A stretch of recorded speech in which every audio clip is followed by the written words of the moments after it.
Greetings, humans! Greetings! And welcome back to another fun-filled episode. Bear here, 29-year veteran. I'd be of the woods, people. That's where bears live. Don't you know? Even 7 out of 8 TikTok women, boy, they would agree. They'd rather see a bear in the woods than a man in the woods. That's right, people. It is YouTube's #1 review show by a bear. Gosh, how many years counting? It's great to have all of you here today with us. Here in cloudy Florida. Oh, for crying out loud. We can't even go a fortnight. Not a fortnight, Amy, without there being another hurricane. Oh, yeah. If you're not aware, people, we've got another calamity out there. It's called Hurricane Milton. Who the hell names a hurricane after Milton, for crying out loud? You want to have it something, mean and ferocious out there. Nobody's going to be scared of, Milton's coming. Nobody's going to be scared of that. You need something like, I don't know, Voltron, or you needed like, Hurricane Thanos. People are going to get the hell out of the way of Hurricane Thanos. So, anyways, there is the hurricane out there for all of our great people. Amy, I hope you and Melissa are safe. Found, people keep saying, you got to find higher ground. Higher ground in Florida? Where? At the garbage dump? Where are we going to find higher ground? But I hope you're able to find at least somewhat higher ground out there. Safe, secure. If you need to, Amy, Melissa, the cave is always open for you ladies out there. So just let Bear know. He's got the email down in the description. Just let Bear know, and we'll try and figure something out there. Pretty much all of Florida, completely covered in cloudy and windy weather, except for, I don't know, what would that be? Pensacola, maybe Panama City Beach, Walton County, that sort of stuff out there. But everybody else, we got some wind, we got some rain. So, if Bear happens to go offline for some strange reason during the middle of the show, he's either lost power or internet. So, just so you know there. It looks like maybe Tampa area. This is a couple hours old here. Tampa, maybe far south is Fort Myers. They got hit a couple years ago, so let's hope it doesn't go to Fort Myers. Hope it doesn't go to Tampa. I hope it just does a U-turn and heads straight back down to Mexico. But there's the situation with what's going on with what's called Milton. Let's see, 11 a.m. So this is a couple hours old. It's probably closer to that first M there. That means a major hurricane. So we'll see. We shall see the next couple hours. Looks like mainly... this is not a weather channel, by the way. I'm not going to be talking about the hurricane the whole time. But it looks like kind of the northern area of the eye there. Probably the northern eastern, sort of what they call the quadrant. That's going to get the major stuff, and then depending on later tonight, it's going to be sucking up a lot of that moisture and water from the Gulf. So we'll see. We'll see what the tides are. Tampa Bay and some of those areas. Low tide, we're doing good. High tide, bad juju out there. So hopefully we'll have it all worked out here. We'll figure it out. Next couple days, we'll let you know. It's either catastrophe or... hey, it's another hurricane. We've made it through. But I tell you, people, I am not evacuating this time. We're well out of the major cone there. But gosh dang it, said evacuate the last time. Hell, lead went up to North Carolina. Went through Asheville. That was a bad choice. You don't see any of the weatherman out there saying, we got it wrong that last time. Here's what I'm gonna predict this time and how I'm gonna get it right this time. None of them. Stupid Jim Cantore still hanging on to a pole out somewhere. I hope he gets blown out to sea, for crying out loud. Anyhow. Amy is doing great. Oh, that's terrific. Thank you for the emergency cave offer. You are in trouble when you're seeking refuge in the cave of a bear to get out of a storm. But that's good to know. Good news to hear, Amy. Good news to hear. Hopefully your power is going to stay on as well. You'll be able to hear the dulcet tones of Bear out here. Doing some fun stuff here. Doing some fun stuff other than hurricane stuff all the time. Bear. Why's it got to be all hurricane stuff? Well, that's where bears live, for crying out loud. Hurricane Alley. Anyways, just very, very briefly here, because I only got the one. Only got the one here. Campaign update. Amy says, I mean, it's not a strange bear. Yeah, it's a bear you know and love, possibly. I tell you, the D&Q show the other night, man, all of Bear's loves out there. You had Amy, you had Melissa as well. You also had Irenee. I tell you, man, I was all turned around out there. All turned around. It's good to see Irenee out there. Hopefully she will come back. Anyhow, people, throwing some love out here for Titan Mouse of Might. Go check out Gary's terrific book. Let's see, Cyberfrog, still hanging in there. I don't think it's moved very much. He's a bear, I know, says Amy. No and love out here. 772, and of course, all Bear's favorite godlike number 2, just shy of 85. He's only got a couple days left there. So do go check it out. Do go check it out, people. But we actually have from where is it, Bear? From ya boy Zach. He says Jawbreakers Forever and First Kill are being received by the backers, including arcade fans out here. Bear got it in the last show. If you were going to check it out, Bear did the box open for First Kill. So go check that out on the previous show. The best part of crowdfunding progress, says your boy, is when backers send in pics of the books they have received. Between Jawbreakers Forever and First Kill, there's almost 15,000 books being shipped during this fulfillment campaign. Books are going out every week in waves of 1,000 backers. 3 waves have gone out already. So there you are, people. Somebody got both of them. Wait a minute, they got the dog tags too? I thought I was the only one. For crying out loud. Anyways, he got cuffs as well. All sorts of stuff. New kind of war cuffs. Knife hand. Okay. And he got the dog tags as well. Man, it's almost seeming like they sent a bunch of dog tags to all of the backers instead of just Bear.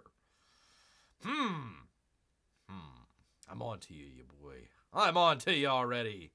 Anyway, so if you haven't already, go check out Bear's box open. We'll maybe when the power is out, Bear will have some time to read the book here. I am headlong into it. All got started. Thanks a lot, you boy. It all got started with the Rambo book, First Kill out here. Bear started, last year, the Rambo watch along.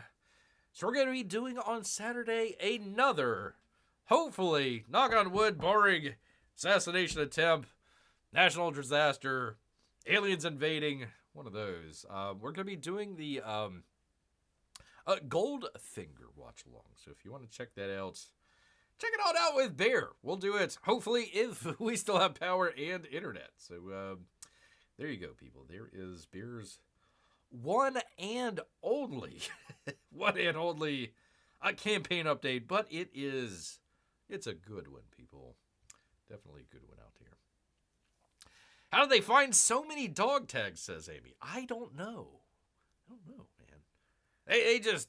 Maybe Rambo, had a lot of aliases apparently, kind of like a doppelganger, or maybe like a I don't know, like a stunt double, or where they had the double of Saddam Hussein or something like that. So if they tried to take out Saddam, they would have taken out the wrong guy or something. So maybe something along those lines. I don't know. To know Bear is to love Bear. Aw, right here, Amy, I got you. Big Bear hug right here. and Melissa as well. I got to stretch the arms out even further for both Amy and Melissa, giving them hope and love through crazy storms. Crazy storms out here. Melissa, Bear said to Amy, if you guys got any bad situations, the cave is open. The cave is open for both of you young ladies out there if you need.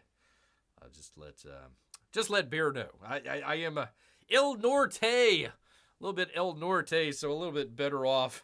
Although 2 weeks ago we were right in the center of it, so give it another 2 weeks and we might have another one heading this way. You never know.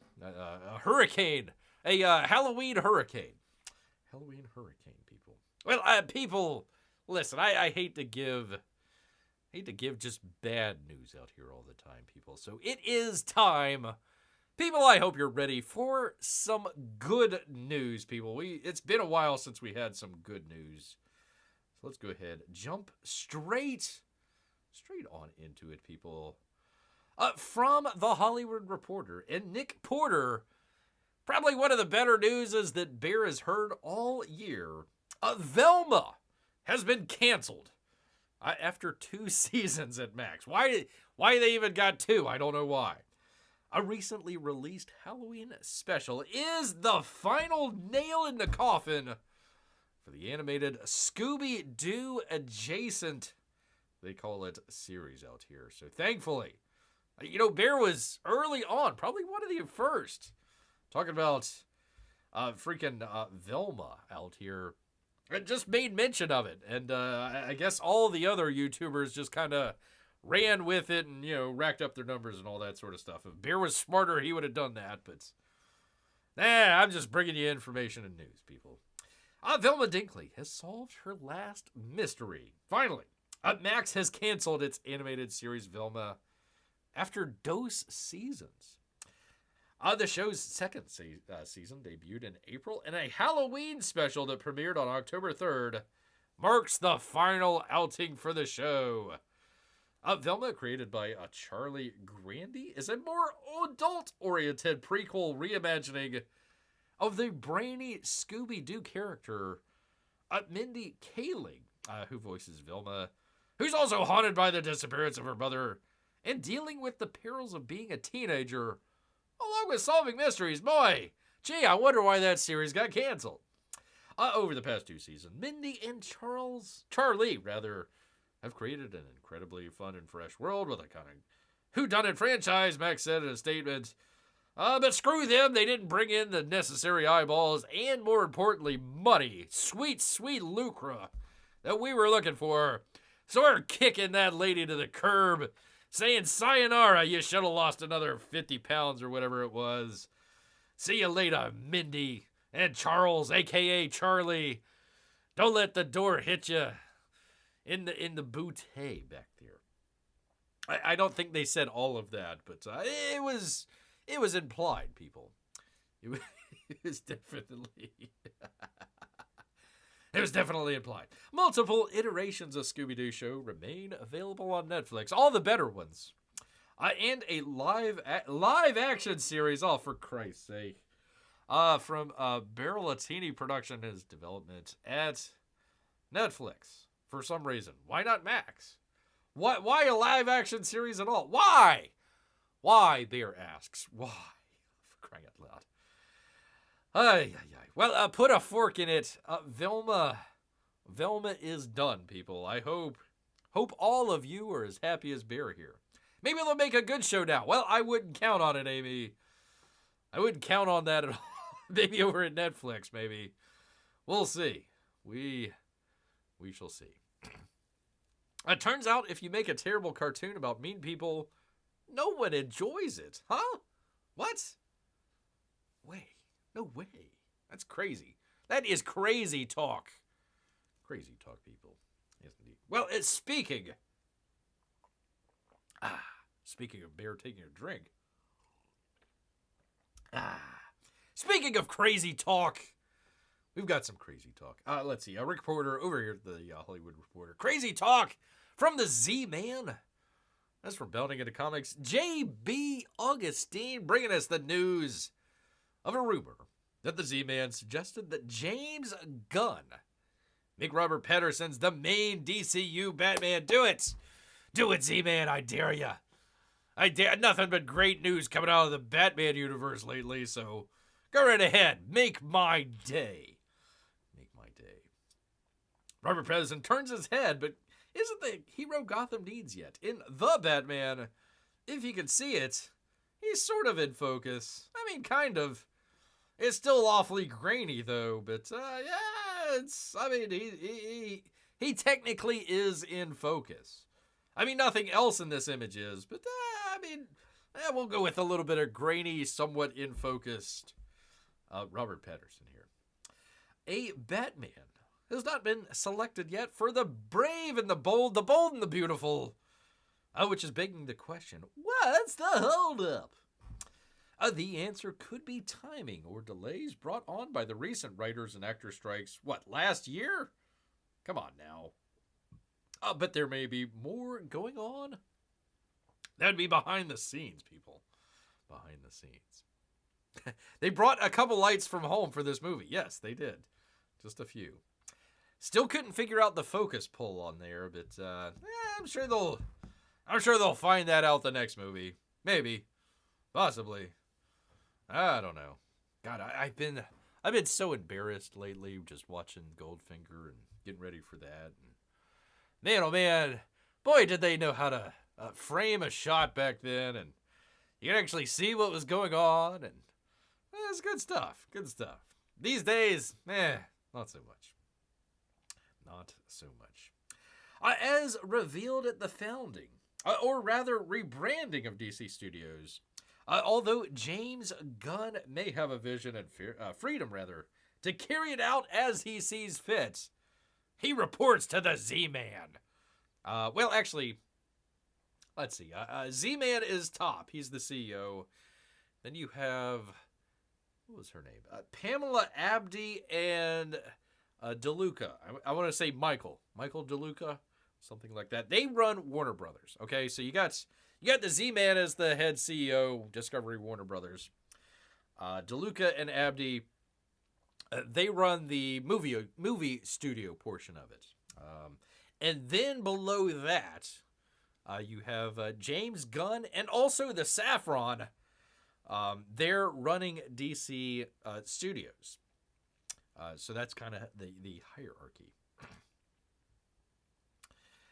Let's see. Blah, blah, blah, blah. He reports to the Z-Man. The Warner Brothers Discovery CEO has input, you would think. And then, and he most definitely has an opinion as well. As such, according to an insider, the Z-Man is recommending, if not demanding, that James Gunn incorporate Robert Pattinson into the DCU as its official Dark Knight. Snyder asks, where does Patterson's Batman factor into this? And if he doesn't, then why the hell not? Why the hell not, he asks. Not just why not. Yeah, so right now, as of now, if you're going to go with the plans that they've told us about, you would have 2 different versions of Batman. You've already got 3 different versions of the Joker. So you had the recent Joker movie. You have the Batman with his Joker. And then you have the Bold and the Beautiful with their Batman and Joker as well. So 3 different Batmans, 3 different Jokers, 2 different Batmans, a partridge in a pear tree. It just makes a craziness out there. It's a fair question, they ask, or say, demand. I don't know, one of those.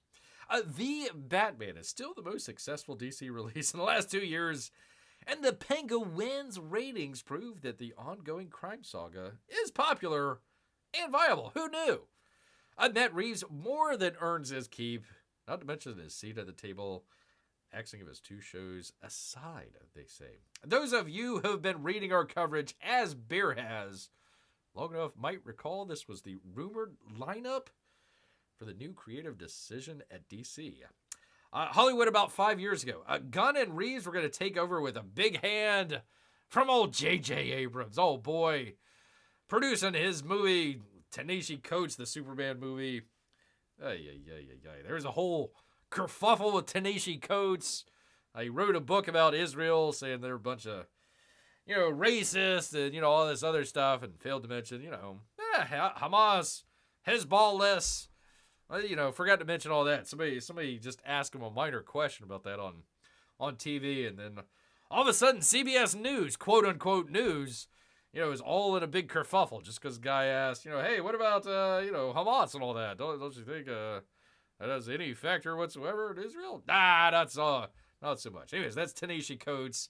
Can't ask that guy any questions. God forbid.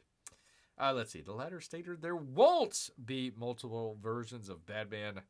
It's safe to assume that it'll go for the heroes before long. This could entail Batterson, for crying out loud, being the first hero of the DCU, or that he will be brought into the fold somehow, someday, some way. Who knows? Multiverse, tripleverse, who knows? Rumored that would happen a long time ago. Could be in the next Justice League. We never know. Never know. Everything's changing by the minute over in Burbank. All the scoops and reports claim DC Comics and Warner Brothers Discovery still consistent on one thing. They want to compete with Marvel and apparently pooling resources to rectify their situation. It's how they feel is the best strategy, people. How they feel. However, they may be forgetting that they have been here before, meddling too much, made a mess, didn't help Superman or Batman. Not at all. James Gunn ranks his top 5 child actors of all time. Child actors of all time. Hey-yo! Hey-yo. So anyways, there we are. So we get forward to, I don't know. Ladies, Robert Pattinson as Batman. Yay or nay out here? Yay or nay? I actually thought that Ben Affleck, like he was just starting to finally get into the role and figure everything out. I would have loved to see him as another outing or two. Robert Pattinson, I don't know, man. I don't see it. I thought he would have made a great... what was that? Riddler. I thought maybe if they switched Paul Dano and Robert Pattinson, Paul Dano being Batman, I thought that would have worked. Robert Pattinson being, I keep wanting to say Joker. Riddler. I thought that would have been really, really interesting, but, I don't know. Robert Pattinson, Batman, all broody Batman out here. Broody, moody Batman. Get forward to seeing more of that. Is the best strategy to make good movies? Well, sure, you want to make great movies, but really the most important part is, are you getting paid? Do you have enough money for the coke and hookers? That's the most important question out there in Hollywood right now. So whether the audience likes it or not, it's kind of a iffy factor there. Speaking of which, a great through line here from Variety, Tatiana Siegel. Now, people, the knives are out. Holy cow, you go one weekend, you have a bomb film. Man, oh man, the knives come out. The rumors come out. Fingers are being pointed every which way. Left, right, up, down, sideways. Listen, it's not my fault. It's the other guy's fault. That's what's going on right now. So, inside the Joker debacle. You'd figure that they would be able to make a decent Joker sequel. Joker, he's in prison. He has a bunch of fans and alkalites out there that really, really like him. So they break him out of prison. And, along the way, they encounter Bruce Wayne. Decides to become the Batman after all. Has a showdown with Joaquin Phoenix's Joker. We'll throw in Lady Gaga. What the hell? Why not? Whatever. Sure. Doesn't really matter. You'd figure that would be an easy layup. You just, right out of the park, make a $100 million movie. Easy peasy. Bring back the same people. Not a problem. Nah. You know what we're going to do? We're going to make a musical. Yes, yes indeed. On September 30th, Lady Gaga blew kisses to fans outside the TCL Chinese Theater ahead of the premiere of Joker while Joaquin Phoenix dropped his typical solemn facade and flashed a few smiles. Well, that's nice because he is the Joker after all. Or not the Joker, really. I mean, not the Joker. He plays a Joker, but not the Joker. Like the Batman. He's not the Joker. He's just the Joker. Hey, Joker the musical. Why not? Hey, what the heck? Meanwhile, Warner Brothers Discovery CEO, the Z-Man, dropped by the after party at Sunset Tower, mingled with the film's two high-paid lead actors as the meatless sliders. What? Meatless? What the hell? Vegan Phoenix's idea. Oh, for crying out loud. Made the rounds. For all the star wattage on display, there was some notable no-shows, including James Gunn and the Saffron. Not there at all. Insiders say the duo's glaring absence from the film that is based on one of the biggest draws in the DC canon underscores a dysfunctional dynamic that played out behind the scenes of the ill-fated Warner Brothers musical. Yeah, there's the sentence you want to see. The ill-fated Warner Brothers musical, Joker number 2. Todd Phillips wanted nothing to do with DC during the making of the film, says one agent, which allowed him to bypass any oversights from the brand's gatekeepers. So you see what they're doing here. They're saying, oh, well, hey, it's all the director's fault. He didn't listen to any of the notes that we had. We had some great notes, people. The best notes. He didn't want to do that. He says, oh, it's all his fault. All his fault. Nothing. No, we didn't do anything. We were great over here. Pardon me. Although Gunn has publicly supported the film on social media, well, shoot, he supported Aquaman too, for crying out loud. Phillips has distanced himself from DC as the animated title card sequence unspooled inside the iconic Hollywood cinema. In the opening minutes, it became apparent that Phillips had just given DC the middle finger. That's a great idea, what you want to do. There was no DC Studios logo. Oh my God. The horror. The horror. If the first movie was about some down on his luck, mentally ill guy in a downtrodden city, maybe makes $150 million worldwide. Not $1 billion. Sources say people showed up because that guy was Joker. No, he wasn't. That guy was not the Joker. Not at all. Even the filmmaker said so. He says, yeah, that's not the Joker. Not at all. Not at all. Good to see P-Money finally showing up.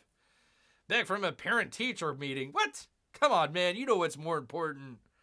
You know what's more important out here. Well, thank you, P-Money. Thank you so much. We're doing fine.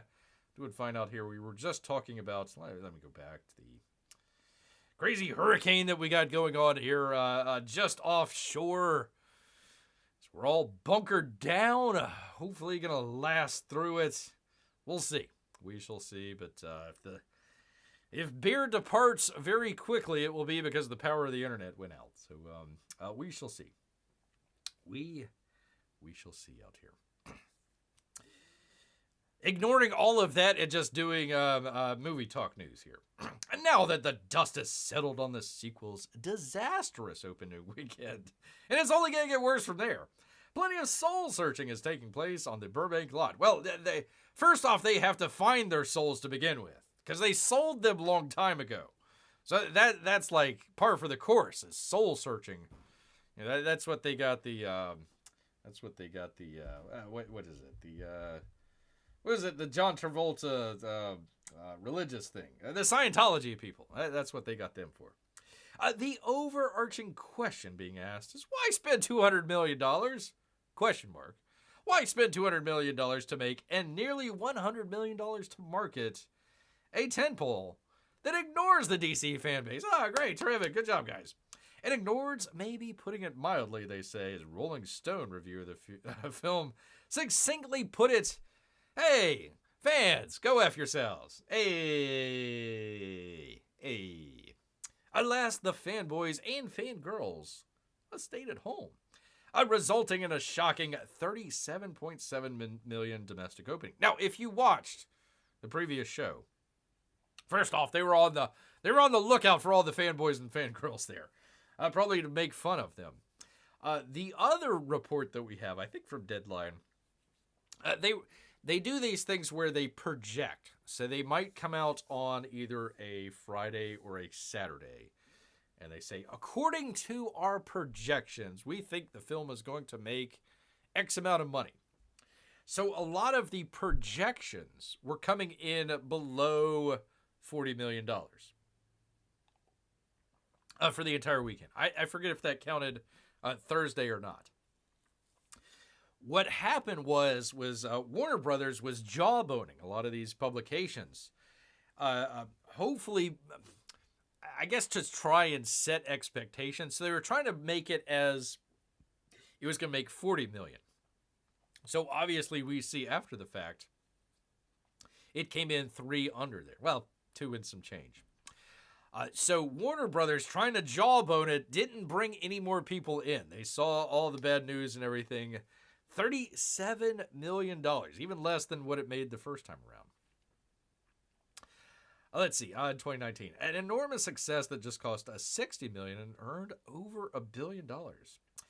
Such disregard for the base has brand repercussions. That could be the sentence, I don't know, for the last 5 years. Disregard for the base has brand repercussions. Yeah, that should be tattooed in the forehead of at least James Gunn. After all, Joker is not some obscure character. Batman Foil is by far the most high-profile villain in comics, spanning either DC or Marvel. But given that Phillips made such wildly profitable first Joker, it's not really a Joker. Not to mention 3 hangover movies, the motion picture group chiefs, yeah, there we go, Michael DeLuca and Pamela Abdy. So they run Warner Brothers Studio. They report to the Z-Man. Safran and Gunn report to them. And apparently Phillips went around James Gunn and the Safran and reported directly to DeLuca and Abdy here. So that's why you're getting a whole lot of finger pointing left and right here. Seemed unwilling, these two, to say no to their prize director with their very first green light. Well, boy, oh boy, we'll see how long they're hanging around here. Movie began production in December 22, 2 months after the Gunn and Safran took control of DC. Many expected the duo to provide notes and feedback on the R-rated musical. Oh, that's great. Especially given the capital outlay involved. But Phillips balked. Wouldn't only liaise with DeLuca and Abdy, and has done little to dispel the appearance of friction. Even though Gunn and Safran were on hand for the first director's cut screening for the studio. When asked by Collider reporter if the production process changed when the pair succeeded the previous heads, Walter Hamda, or if they had any input, Phillips replied, with all due respect to them, it's kind of a Warner Brothers movie. So he completely bypassed the DC folks out there. And again, they have Joker in the name, but it's not a Joker movie. P-Money has been watching a lot of live streams of people being fools playing by the water. Throw in Jim Cantori with that, for crying out loud. That idiot. God, please, Waves, take away Jim Cantori. Please. Or a flying tree branch or something. Please. That would be great live TV. That'd be great. Even as Warner Brothers' feedback was sometimes ignored, sources say Zavlov met one-on-one with Phillips shortly after Warner Media and Discovery merged in April 22. And it was open to filming it in Los Angeles if the director would make the sequel at a lower price point. Well, screw that. Phillips insisted on shooting in Los Angeles, and the budget did not change. Whoops-a-doodle. Insiders say the studio brass did not want to debut the film at the Venice Film Festival, as it had done 5 years ago with the Joker. But Phillips pushed back, says, I know what's better. Warner Brothers spokesman said the studio fully supported the decision to bring the film to Venice. Other battles between Phillips and Warner's ensued. A director refused test screenings, so it premiered in Venice for the first time, and the audience saw it. Critics rejected it, and the film tallied a disastrous 33% Rotten Tomato. D on Cinema Score. They put that into context. Madam Web, which we all made fun of. Madam Web. Landed a C+ earlier this year. The Joker 2, D. Making a sequel to $1 billion movies, whether it's Aquaman or the Joker, is considered a smart bet. Haha. But with an outside budget, which included $20 million up front for Joaquin Phoenix, $20 million for the director. Good Lord, $12 million for Gaga. Man, oh man, I mean, I tell you, if they're trying to pull in the men earn more than women card, they certainly showed it right here. The film needed to make at least $450 million to break even. Unlikely now. Warner Brothers is already on the back foot following a series of money losers. Furiosa, Aquaman, The Color Purple. Honestly, how do you turn in Mad Max and The Color Purple? Make them money losers. But you can, people. You can. If you've got $8 in your pocket, you could own a share of Warner Brothers stock. This is a black eye for Warner Brothers at a key time. The industry expecting a hit. Well, that's why they got the black eye. Lots of hits. Timing could not be worse. And it goes on. Speed 2 level a disaster. That is a disaster. That is ultimately a disaster. Ultimately, choices were made, and unfortunately, they didn't align with the moviegoers. Gee, I wonder why. $7.67 is too much for P-Money. He says, I got 2 quarters I'm rubbing together. 2 quarters right here, Z-Man. That'll help you out. Not a penny more. Not a penny more than that, people. Not any more than that, people. Well, I tell you, people, you may have seen everything this year, but go ahead and bust out your bingo card once more for tales around the world of crazy stuff happening. If you have in your bingo card today, if you have a Cookie Monster caught speeding on a traffic cam, go ahead and collect your earnings from the New York Post and Ben Coast. Out here, it is, of course, that's right, the Cookie Monster blaring through on his way somewhere, speeding like the devil. It seems eating isn't the only thing Cookie Monster does too quickly, they say. A police camera captured the bizarre moment a motorist sped through an intersection in Germany while dressed as the blue biscuit-loving children's character. It's not a biscuit, it's a cookie. This ain't freaking London. The fun of wearing a mask from The Muppet Show can quickly turn serious. Police spokesman Peter Banderman told Newsflash while describing the incident. Yes, indeed. Did they ignore the Sesame Street signs?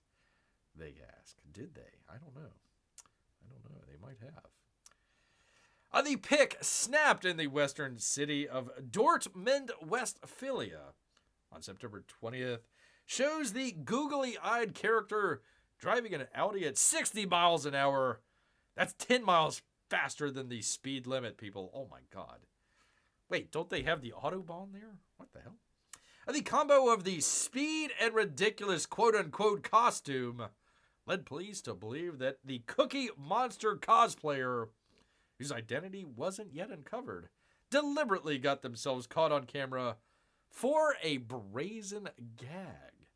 However, they feel the stunt is no laughing matter. Quote, it won't help the relatives of a person who's been killed if the person who did it tearfully regrets their mask fun in court. If authorities do track down the shaggy suited troll, they'll be slapped with a $50 fine. $50 fine, man. Good luck trying to find the Cookie Monster in his Audi. What was it? An Audi. I don't know. It just says an Audi. So.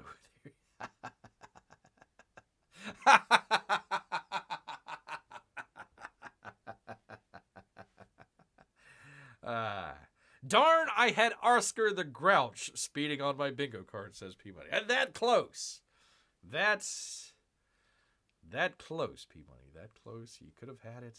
Could have made your bingo card filled out perfectly. But, it was Cookie Monster. It was Cookie Monster. At least it wasn't the Count. He probably would have known what speed to go there in Germany. 50 miles an hour. Not the Cookie Monster. He had places to be, people. And he had to get there quickly. He ain't gonna let no stinking traffic cam keep him away. Keep him away from his cookies, people. Not gonna be denied. Not gonna be denied at all, people. All right, and people, time is elusive for beer, but one thing that beer knows, it comes. It definitely comes at you quickly. Yes, indeed. From also the New York Post and Anna Young, that'd be the framed Tropicana Casino in Las Vegas has been demolished. 6 decades rather. That'd be weird if it was 6 days after opening. Quote, it's a little sentimental, they say. That's all, folks. That's all. The Tropicana Casino, one of Las Vegas's longest standing and most historic hotels, went out with a bang on Wednesday as it was demolished to make room for what else, people? That would be a baseball stadium. Oh boy. Man, can you imagine being in the summer heat in Las Vegas watching a baseball game? Hopefully it's an indoor stadium. Crying out loud. The infamous mob-era resort was reduced to rubble just after 2:30 a.m. in an elaborate and colorful 22-second-long controlled implosion that featured 555 drones and a fireworks display to celebrate its long-standing legacy. And there it goes. Kaboom. Kaboom. So instead of the cop asking, where is the fire, he needs to ask, where is the cookie?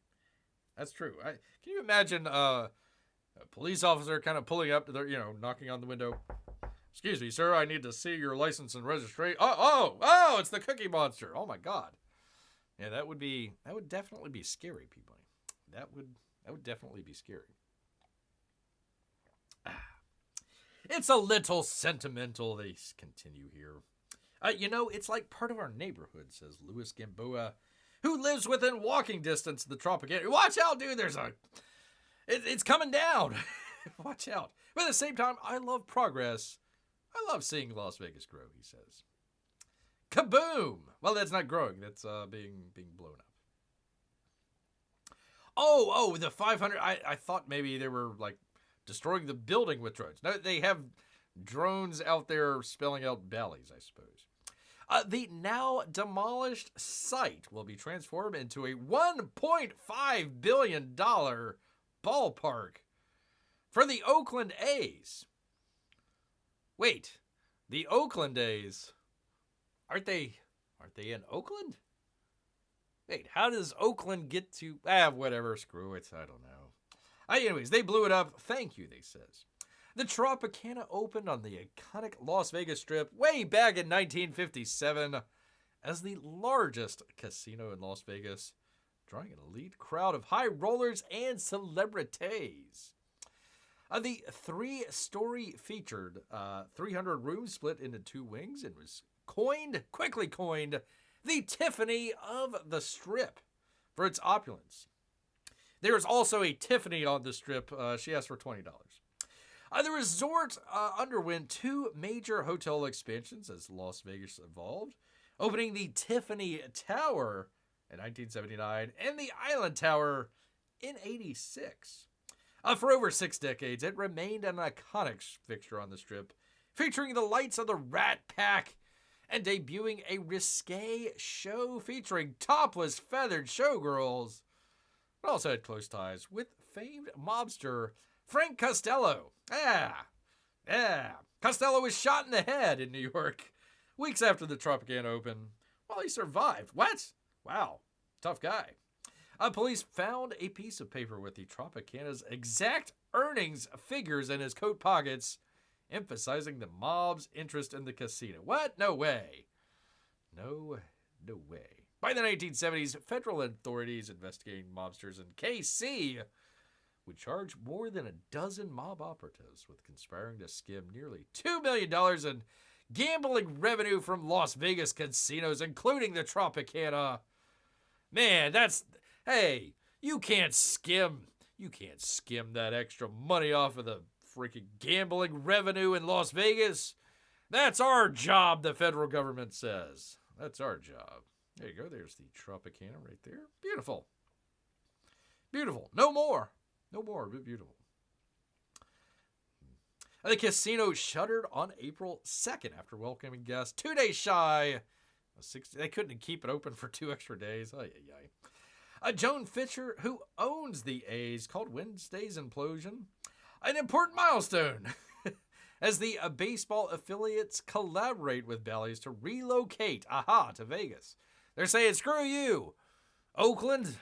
We don't want none of the part of that. There's too much feces on the street, apparently. The Tropicana Las Vegas was one of the original pioneers of the strip, setting the stage for the vibrant, larger-than-life entertainment destination we know and love today, they say. Oh, God, it's going to be an indoor stadium, or an outdoor stadium. It's going to be hot. It is definitely going to be hot. Nice view of the strip there, but man, oh man, that's going to be a warm one. The Flamingo is now the only remaining casino from the mob era left on the strip, people.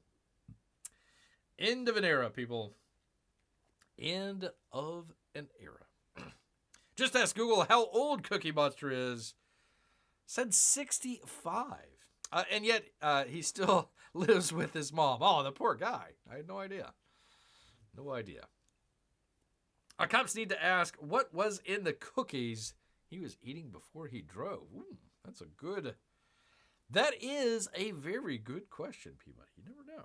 You never do know out here. Well, I had another one here. It was kind of funny. I'm just going to read the headline here.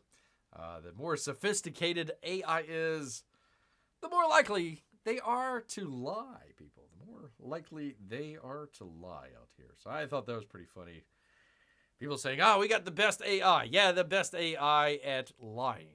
Best AI at lying out here, people. Yes, indeed. All right, well, barring... Oh, I'm sorry. I left it on the Cookie Monster the whole time. My bad. That's why everybody was talking about the Cookie Monster. I was like, what the heck? Why are they talking about all that? Barring any craziness from Hurricane Milton, we hoping to do, people, coming up here on Saturday. Coming up, we're going to try and do the Goldfinger watch-along. Where are we here? There we go. Try and do the watch-along for Goldfinger. I'm still parsing it out here, still trying to get everything kind of situated. So, kind of why tonight's show is a little on the light side. I've been, man, I don't want to say it's hard work or anything like that, but I've been working on the great watching and coming up with some stuff for Goldfinger. Goldfinger. Do do do do do do do do do. Anyways, we're gonna be checking that out, barring any craziness, power outages, yada yada yada, assassination attempts, UFO landings. So we're gonna try and do that coming up this Saturday. So if you haven't already, Bear would recommend, for crying out loud. It's one of the best movies ever made. Goldfinger. Go at least rent it. I would say buy it. Go check it out. If you don't have it, that's fine. Hopefully the watch along, you'll be able to understand what's going along in the movie, even if you don't have it. But that's why we do watch along. So you're able to watch along here with Bear. Amy, Melissa, I would encourage you ladies, if you're around, come on out. Join us.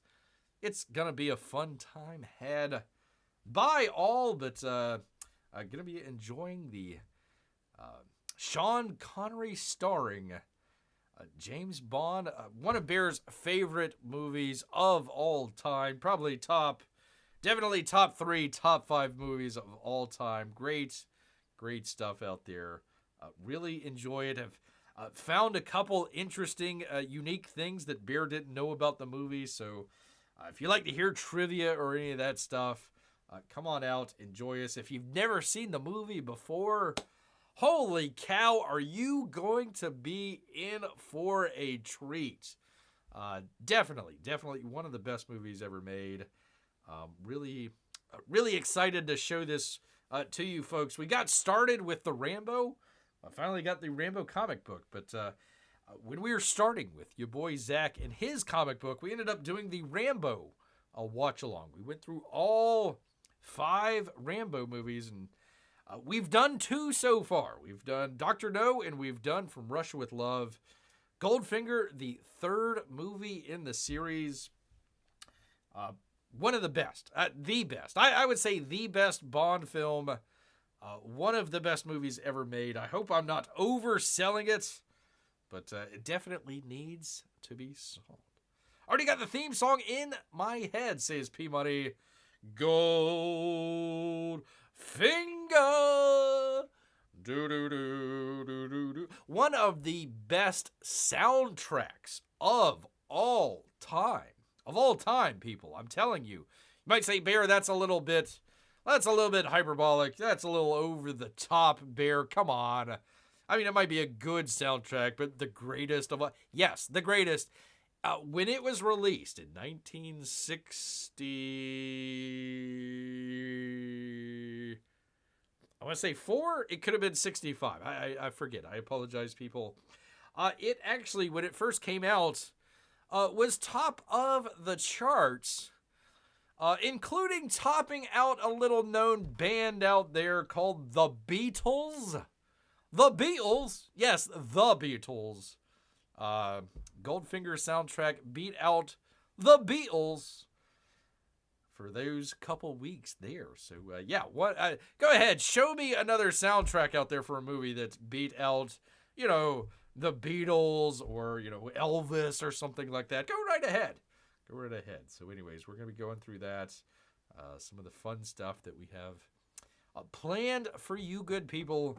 Been enjoying watching the movie these last couple days and looking forward to bringing it to you on Saturday evening. If you are here, it's going to be 8 o'clock, people. Saturday nights, we will make plenty of notice ahead of time. Hopefully, no shenanigans with the hurricane's going to be going on, but definitely been wanting to do this for quite a while and just chomping at the bit to bring it to you good folks here. So looking forward to all that. See, the great car, Aston Martin, good stuff, people. You're gonna wanna check it out, people. You are not going to want to miss Saturday evening with Bear, Goldfinger, all that good stuff. We gotta get through this storm first. But once we get through that, it's all smooth sailing after that, we hope. We sure hope. Yes, indeed, people. All right. Well, I appreciate all of you coming out, joining Bear here tonight. A little bit of light show, but hopefully we all had fun, had some laughs, learned a few things. All that good stuff, people. But you know what? All this talk about cookies, people, it's made Bear hungry. So he's going to head back into the woods. So until next time, people, grrr.